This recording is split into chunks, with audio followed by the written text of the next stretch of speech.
गुजरात के भावनगर के पालीताना में जैनों के तीर्थ स्थल को लेकर फिर एक बार विवाद सामने आया है।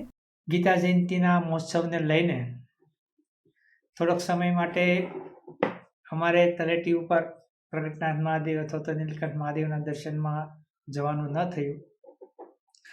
एनी पहेला मने समाचार मळ्या हता के भाई प्रगटनाथ महादेव मंदिरे दर्शन करवाथी पण साधु संतोने पण त्यां 5 मिनिट पण રહેવા દેવા અથવા તો બેહવા દેવામાં આવતા નથી। મને આશ્ચર્ય લાગતું કે ભાઈ આવું કાંઈ પ્રશાસન દ્વારા આવું થોડું થાય, પરંતુ આજે મેં ખુદ મારા રૂબરૂ મેં જોયું।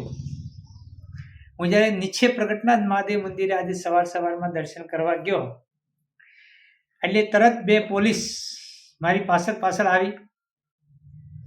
એટલે મેં એને પૂછ્યું કેમ ભાઈ પાછળ આવ્યા?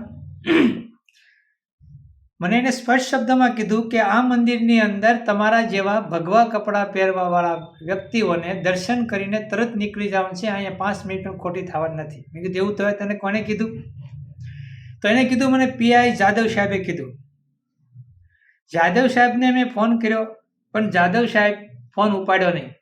તો પાલિતાણા પ્રશાસન પોલીસ સ્ટેશનની અંદર જે કાંઈ કાર્યરત કર્મચારીઓ છે, જે અધિકારીઓ છે, શું એને કાંઈ ઠેકો લીધો છે કે મંદિરની અંદર કોઈ સાધુ સંતો દર્શન કરવા ન જઈ શકે?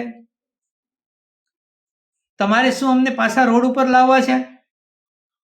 રોડ ઉપર લાવશું ત્યારે પછી તમારી બધાની ફાટ છે। એટલે પાલિતાણા પ્રશાસનને અને પીઆઈ જાદવ સાહેબ આપને પણ રૂબરૂ તો ફોન તમે ન ઉપાડ્યો, આજે તમે રજા ઉપર છો એટલા માટે મારે ન આવવાનું છું, પણ તમે આવું કૃત્ય શું કામ કરો છો? શું બગાડ્યું છે સનાતન સંસ્કૃતિઓવાળાએ મંદિરોની અંદર દર્શન કરવા ન જવા દેવા માટે?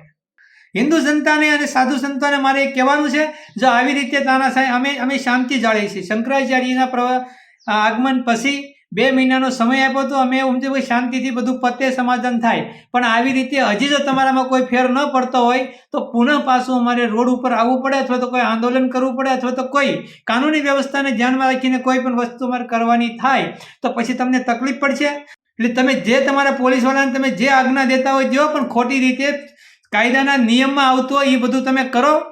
ખોટી રીતે તમે આ બધું કરોમાં હરિઓમ તત્સત। ભલા થાવ, તમારી બુદ્ધિને ભગવાન સદબુદ્ધિ આપે એવી અમારી પ્રાર્થના પણ રહેશે।